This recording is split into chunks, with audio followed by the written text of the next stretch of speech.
Hello, YouTube. Welcome back to another network testing scenario. So, I'm back here inside this garage again. I did a couple of videos already showing this garage, but there's a reason why I'm doing videos in here and not out on the street or in front of a cell tower. But it's because these are the scenarios that I find myself in, and probably a lot of other Americaners, that you go in a grocery shop, you're in an urban environment. This is a grocery store garage. Hold on, let me zoom in. And that's where I supercharge my car at. But I hate coming to this this supercharger because I have very poor radio frequencies for T-Mobile. And not to sugarcoat anything, but it's kind of bad. So I'm taking this opportunity to show people one of the reasons why you might have bad RF at this location, at a location like this. So this is where we at. The supercharger is at this location. It's a Safeway. And back here is no man's land. It's creek, and then the Naval Observatory is where the vice president is. So there's no cell towers anywhere along here or back here at all. So that's how I know. But I want to be able to show people what the network look like, and since I'm labeling this like, why is it important to have buildings for radio frequencies? Because you run into a problem of densification, and you need cell towers. You could put cell sites on top of buildings, and you want to be able to get the radio frequencies inside of places like this. We're inside of a garage, and obviously the garage is hard to get into because there's not enough buildings around this garage, because there's very small buildings to the left of me and to the right of me. There's only one cell site cluster that is, I say, about 100 yards to the right of me. So the cellular densification is not good at this location. And one of the reasons why is because T-Mobile's trying to densify, and they can't get the radio frequencies into this garage like they want to. Now, the funny thing is I had to wait an hour to try to get this particular parking spot, because this is where I'm doing my testing at. I wanted to get the same exact parking spot in the same exact location so I can have all the tests run exactly the same. And moving backwards 2 spaces gives me cellular coverage. But when I'm parked at the supercharger, I don't get anything. But as you can see, T-Mobile's not able to complete the coverage.com test. But while we got that pulled up, let's show you what it looks like on my iPhone. I don't normally use my iPhone on a regular basis, but here you go. So it was failing on my Android phone, and I think that it's gonna do the same exact thing on my Android on the iPhone.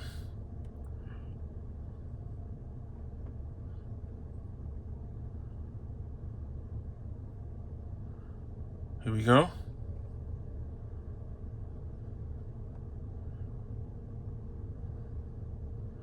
We got a little bit of data. Now, Android is in N71 standalone. No, it dropped down to LTE, so it's band 2, 15 megahertz, and N71 for my Android phone. The iPhone is probably doing something similar, if not trying to grab band 71 or band 12, which that's what T-Mobile's using for LTE, for the hand, basically on the LTE side of their network. But there you go. It failed on this one also. And while I am switching over to AT&T, let's airplane mode this. And switcheroo. I think I'm getting better at this. Cellular data.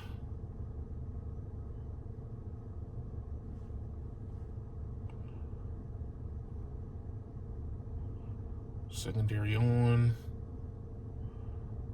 Business off. And now, cellular data.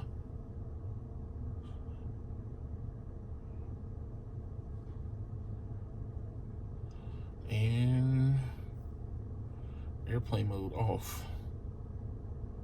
AT&T. I think I've gotten better. All right, so for the people that wanted to see what it looks like for AT&T,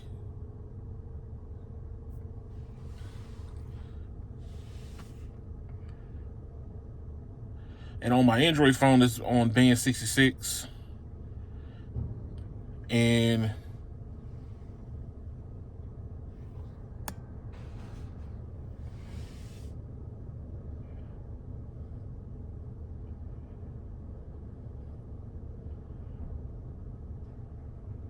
the RSRP value for that is -114. So that's what we're getting on iPhone. 35 down, 0.77 up inside of the garage. And it's saying it's on AT&T 5G. Let's do the speed test.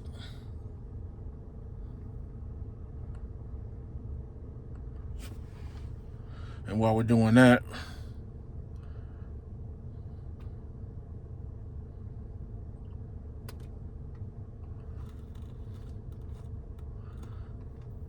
remember, people, if you're testing like this, don't run the speed test apps at the same time on the same network.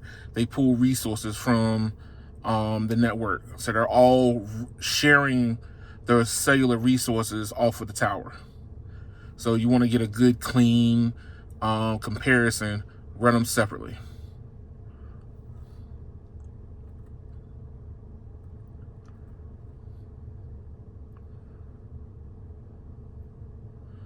All right, 18 down, 21 up. And then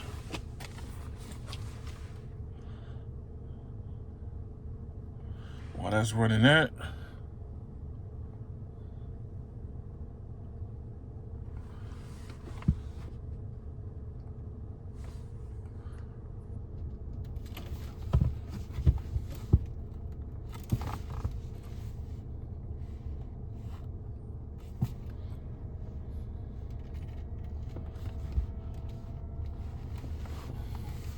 I got a little bit more juice out of it. 61 down and 1.8 up. T-Mobile might not run under here. So band 2, 15 megahertz. They're literally pushing the edge of band 2, which I'm at -121 on the RSRP. The SINAR is garbage, where we hit peak of -10. So that means that the data use throughput is going to be terrible at this location. So as you can see, we're at, what's this, 2.7 down and 0.01 up. All right, so now we're going to leave this garage and we're going to go upstairs. And the reason why is that you need to see the comparison of being inside versus being outside. And once I go into the top level, you'll be able to see the difference.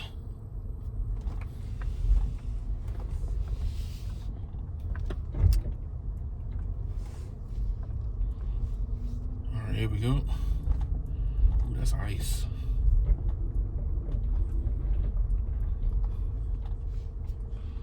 You're gonna have to put some salt there.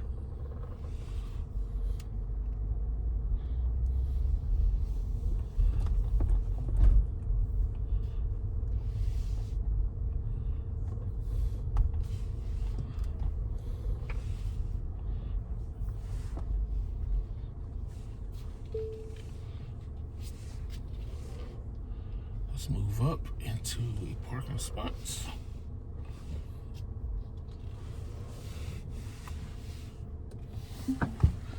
All right, show you the difference in locale. This is the top entrance of the grocery store. The cluster of antennas, probably for Verizon, AT&T, and T-Mobile, is in that direction. As you can see, we're not line of sight. We're in line of direction, but not line of sight.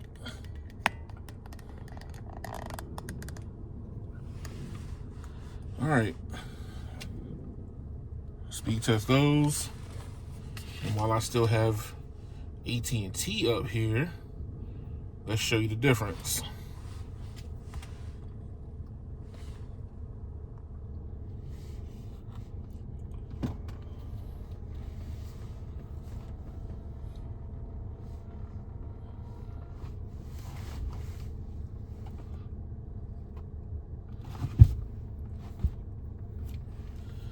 So, big difference for T-Mobile being inside of the garage versus being outside of the garage. The RSRP value changed. We're on N41. We're within tolerable operator conditions for even N41 at -107, and the SINAR improved, which that's why we're getting 412 down and 15 up. AT&T obviously is about the same, but their circumstances improved also, and they went from up to 58.5 down and 14 up. Let's zoom back out again.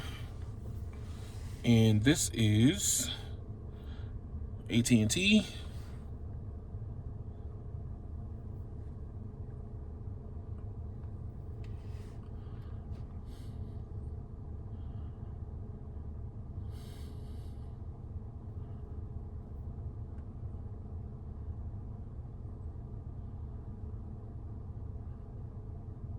So greatly improved versus inside the garage. I'm trying to get a hold of the same parking spot every single time I do my test. That way that my testing is not skewed too much.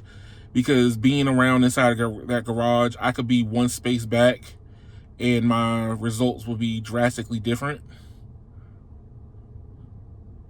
So 68.6 down and 3.69 up.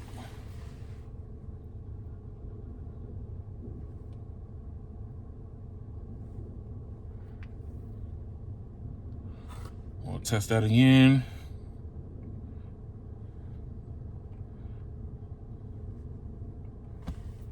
And while we're doing that, we are going to switch back to T-Mobile. See if I can remember how to do this.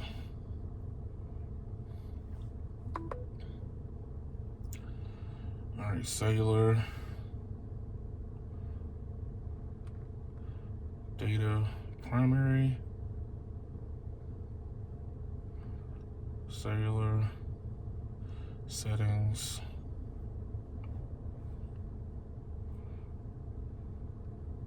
airplane mode, T-Mobile.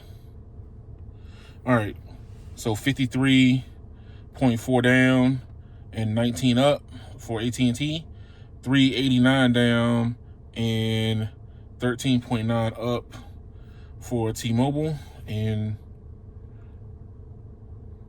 the Vs T-Mobile.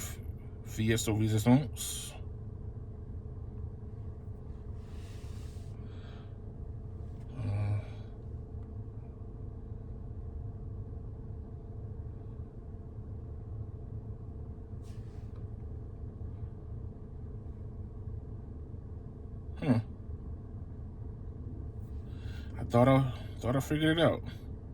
So it says it's on T-Mobile. I don't think it switched to T-Mobile. Cellular. Primary data.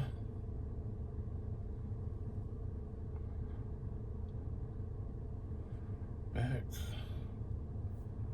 That. And airplane mode it again. There's a lot of steps in doing iPhones.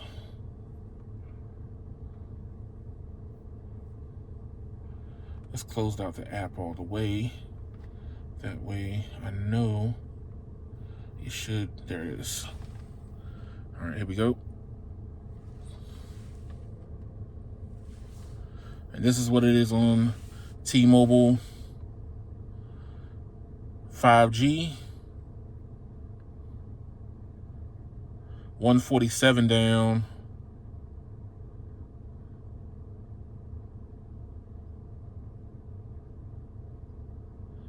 And 6.49 up. And that's under T-Mobile USA 5G. And then speed test.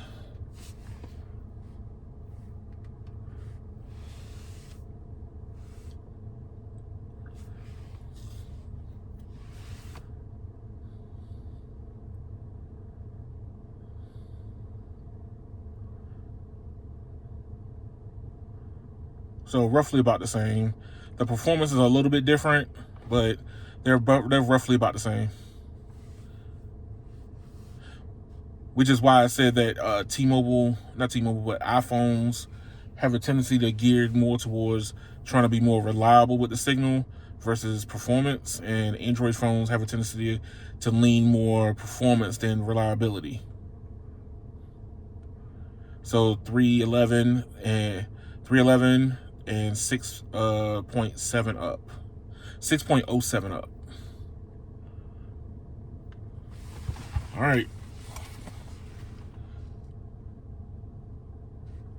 So to round out the litany of testing, this is what I normally do.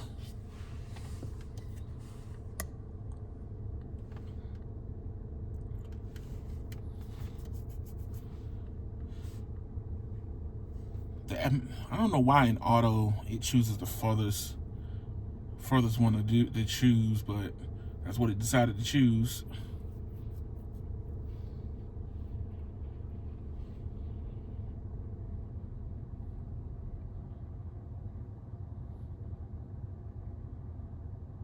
All right, so they're both on the web browsing. AT&T slightly ahead on that. Just because you got more throughput doesn't necessarily mean that you have better network access. Somebody, AT&T can have 10 megabits down and have better access than T-Mobile with 300 megabits down.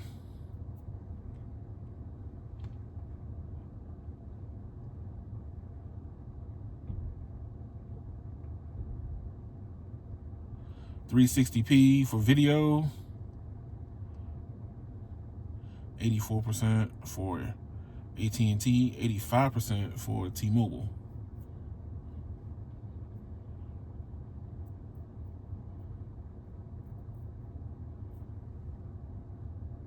$75% for 720p and 73% for T-Mobile.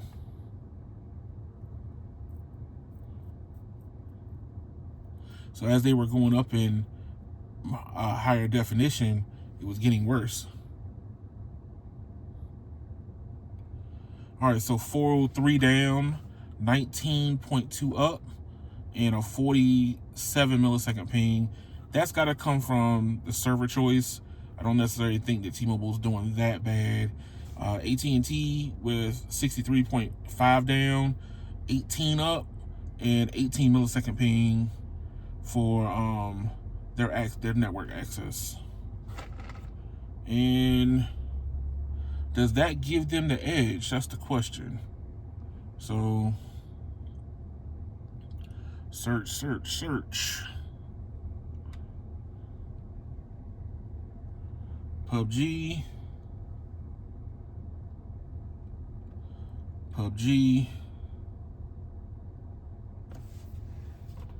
Install.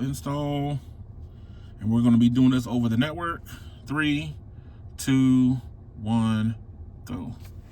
And obviously, you know the reason why I didn't do it inside, because T-Mobile didn't even get any service. We're doing it outside to see the difference in network capacity for both networks. So right now, T-Mobile's at 29, AT&T is at 9. 53, 10 T-Mobile. 76 to 13 T-Mobile. 98 to 16 T-Mobile. And 100% to 20%. Well, AT&T is probably network density that is AT&T's problem. There's not that many rooftop spots that are taller than this building itself over the horizon. If there was a way for me to really show you, there's more treetops than there are buildings. So putting a cell tower in is not going to help, and small cells wouldn't help you in this situation, because I'm on the second level of a building on the back end. So AT&T is going to have to come up with a better solution if they're going to improve this. Maybe even an indoor DAS at this location. But I don't know if they're going to end up doing it due to the fact that those superchargers aren't really as popular yet, and maybe they might invest in charging here. But that comes down to, how much competition they end up getting. But T-Mobile, they're going to need to really put some type of solution. You can't have parking space to parking space. Do I have good signal here, but I don't have good signal there? That's not a good option also. So both of them have a lot more improvement. T-Mobile has to do better. From my opinion, AT&T already has it, because they already have the established customer base here. DC is more of a government town. T-Mobile is the up and coming carrier of choice. But thank y'all for watching. Like, share, and subscribe to the video. Tell me what you think, what your opinions are. I'm curious to see what you might conclusion you might come to. Maybe I missed something and you want to point it out to me. Thank you, and y'all have a good one.